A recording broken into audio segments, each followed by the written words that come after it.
di wax ne fii ngeen ñëw tey da ngeen ñu fekk ak ay groupement féminin yi fii ci Thiès ay jeunes ay président d'ASC ñu waroon waxtaan ci boutique yi nga xam ne tàmbali nañ ko ci fan yee weesu dëkk bu du koom-koom ci Thiès ñu natt liggéey bi xool tolof-tolof yi jaar-jaar yi naka lañ ko mën a yeesalaat pour mu gën a baax gën a dëgër incha allah fan yi di ñëw dinañ ñu dolli lu mat ñeent fukki boutique yu bees yoo xam ne jigéen lañ koy jagleel ak xale yi pour ñu ci mën a jënd di jaay mais également ñu am ci aussi bénéfice. ndaje boobu ngeen ñu fekk ñuy def tey pare gu ñu sax ndax bu ñu paree ak taskatu xibaar yi incha allah dañ continuer liggéey bi ak ñoom. di ndokket bu baax madame Mané mi nga xam ne moo ko coordonné fii au niveau de Thiès di ko ci encouragé. fii may wax yéen boutique yi amoon magasin yëpp man loolu sax tey laa ko xam jaay nañu ba versé nañu seen xaalis. xam nga looloo tax may wax toujours ne man jigéenu Sénégal ay jàmbar lañu ñoom mën nga leen wóor jox nga leen marchandise jaay nañu livré nañu versé nañu xaalis fii mu nekk nañu xaar pour ñu beesalaat leen ñu yokkat également seen magasin donc vraiment gàcce nga la ma les femmes. comme yéen taskatu xibaar yi fekkee woon ngeen bi ñuy lancé boutique yi ngeen am xibaar yooyu parce que am na ñoo xam ne newoon nañu mënta nekk day daanu du sotti waaye yaakaar naa weddi gis bokk ci liñ ciy teg mooy fan yi weesu ci assemblée nationale dégg ngeen fa ay kaddu yu jéggi dayoo kaddu yoo xam ne amul benn orma yoo xam ne ay nit yëkkati nañ ko teg ko ci président Moustapha Niasse may wax ne waa Sénégal ñi may déglu ak yéen taskatu xibaar yi xam ngeen ne loolu safawoon naag jikko réew mi ñi di Sénégal bu ñu nee Sénégal réewu teraanga ay jikko la ndax teraanga teggi na nga ci biir teraanga orma nga ci biir teraanga yar nga ci biir ndax ku yarwul amoo orma mënoo teral kenn.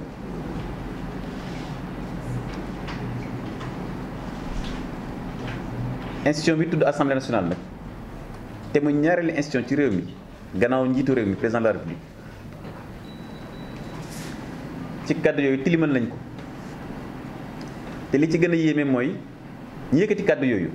ñoo doon wax barke Dembo Ndiaye ni bés bu ñu demee assemblée nationale nañ ko yeesal dooleel ko gën ko jox gëdd def serment maanaam waat ne seen teewaay ci assemblée nationale teewaay bu mucc ayib lay doon bët set nga yëkkati kàddu yoo xam ne kenn bëggul sax sa doom dégg loolu nag la ñuy wax ñun ci biir AFP wax ko fii ci Thiès ne dafa bokk ci li ñu naan les actes manqués maanaam lu ñu raté la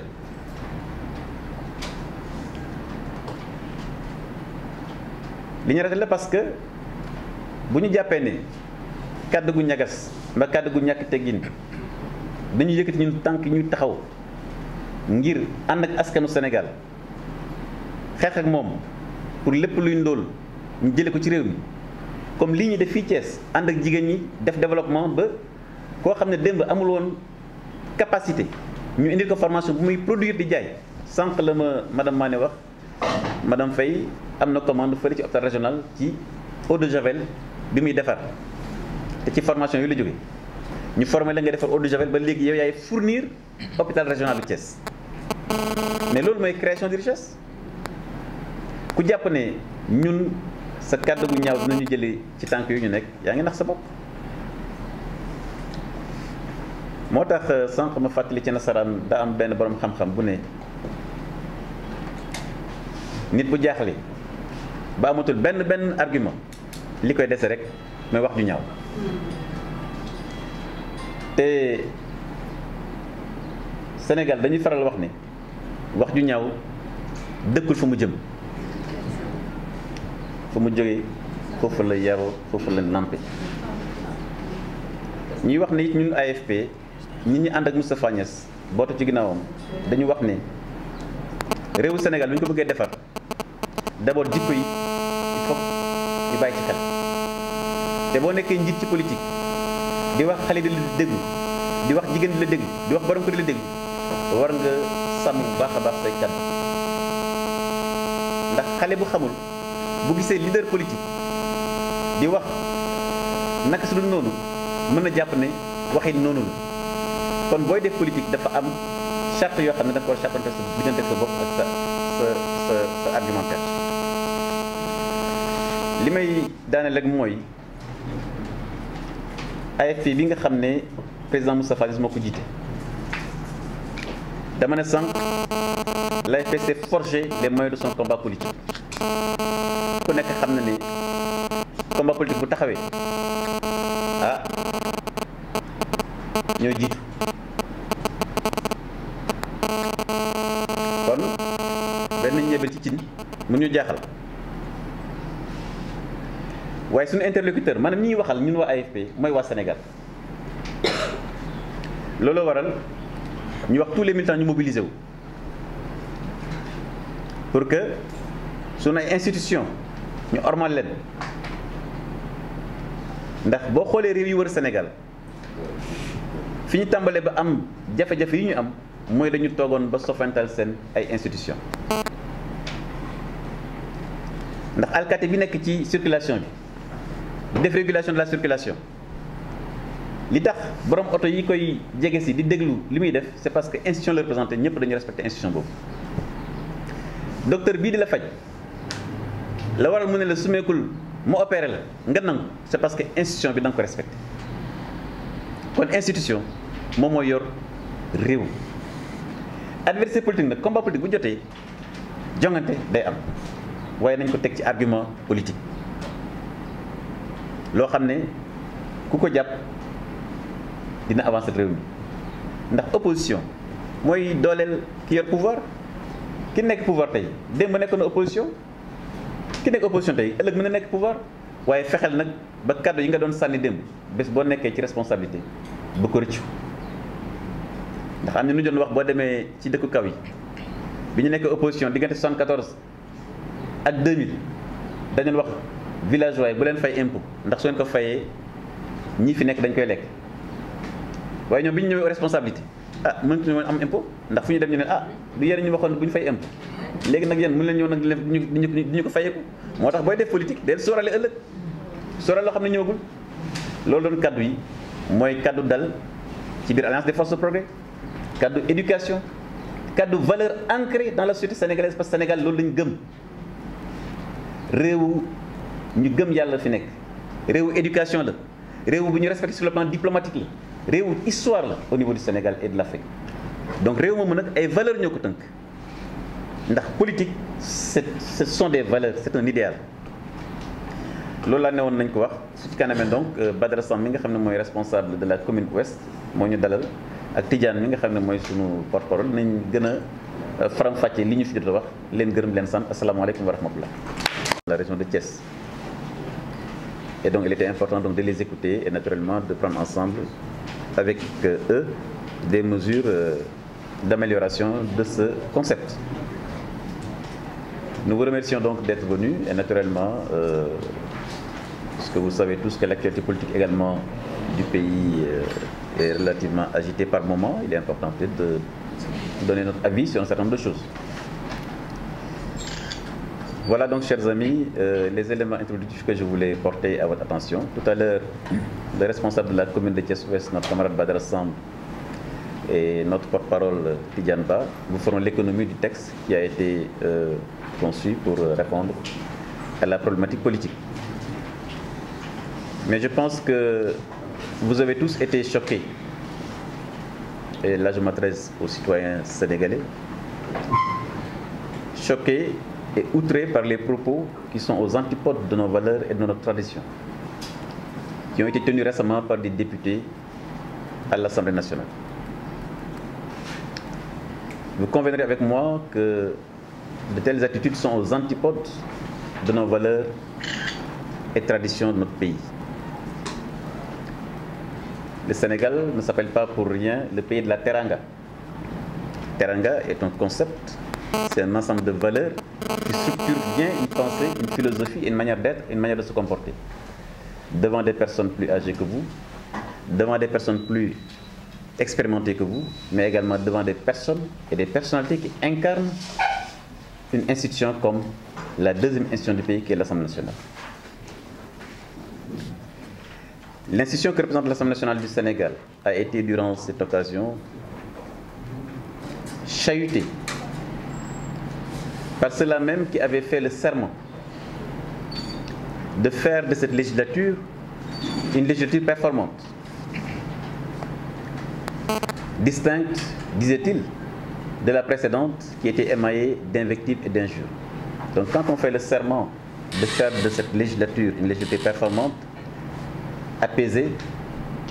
naturellement on doit éviter des attitudes et des comportements ou des propos qui jurent totalement avec le contraire de ce que vous avez pris comme engagement il y a quelques mois de cela.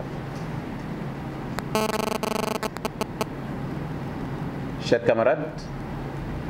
et chers concitoyens, vous conviendrez avec nous que ce qui a été dit à l'Assemblée nationale contre son président, le secrétaire général de l'AFP, le président Moustapha Niasse, reste à jamais gravé dans le registre de ce qu'on va appeler les actes manqués. Ce sont des actes manqués. Et en choisissant de s'attaquer ouvertement au président Moustapha Niasse, ses auteurs et leurs commanditaires ont révélé leur véritable dessein.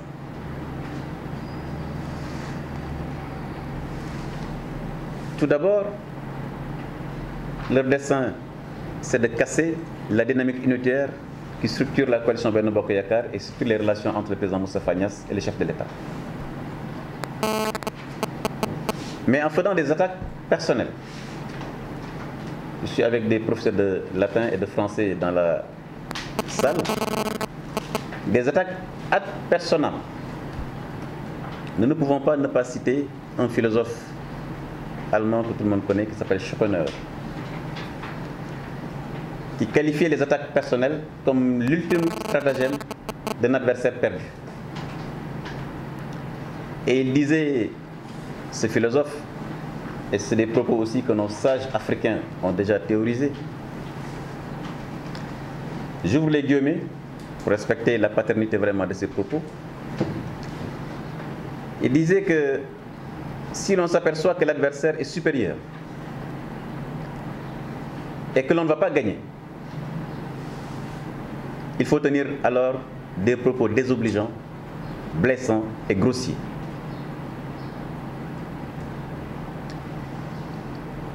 Il ajoutait donc en disant être désobligeant, être grossier, cela consiste à quitter l'objet de la querelle pour passer à l'adversaire et à l'attaquer d'une manière ou d'une autre. Mais ces attaques personnelles s'écartent purement de l'objet, parce que si vous regardez justement ces attaques ad personam qui ont été faites sur le président Moustapha Niasse, nulle part l'objet du débat qu'il y avait à l'Assemblée nationale n'a figuré. Mais pour conclure, donc, des propos de ce philosophe, il ajoute en disant que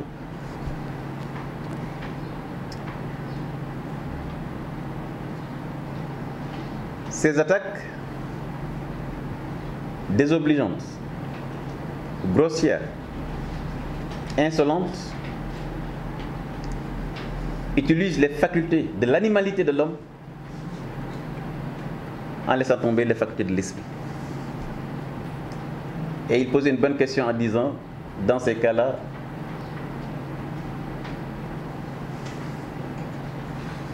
celui qui a fait l'attaque, l'objet d'attaque personnelle, quelle parade doit-il utiliser? Est-ce qu'il doit utiliser la même animalité pour répondre? Est-ce qu'il doit être sur les hauteurs et s'adresser aux citoyens et aux concitoyens sénégalais? C'est la position et la posture de l'Alliance des forces de progrès. Nous avons décidé de faire notre seul interlocuteur le peuple sénégalais. Et que nulle part, dans les profondeurs des nous ne figurerons dans ce débat. Naturellement, l'AFP restera mobilisée autour de son secrétaire général, restera mobilisée pour préserver les institutions et rappeler simplement que l'AFP, comme par le passé, s'est forgé les moyens de son combat politique, moyens qu'il a éprouvés au fil du temps et dans l'adversité, sans concession. Ce n'est pas aujourd'hui que nous avons commencé les combats politiques. Ni l'arrogance, ni l'insolence, nous dévierons notre voie, qui est la seule et unique voie qui nous mène dans un combat pour le peuple sénégalais, pour lequel aucun sacrifice ne sera de trop. C'est pourquoi tous les militants de l'AFP sont engagés, mobilisés, mais restent ancrés dans les valeurs cardinales qui structurent la société sénégalaise. Et naturellement, nous ne dévierons jamais de cette voie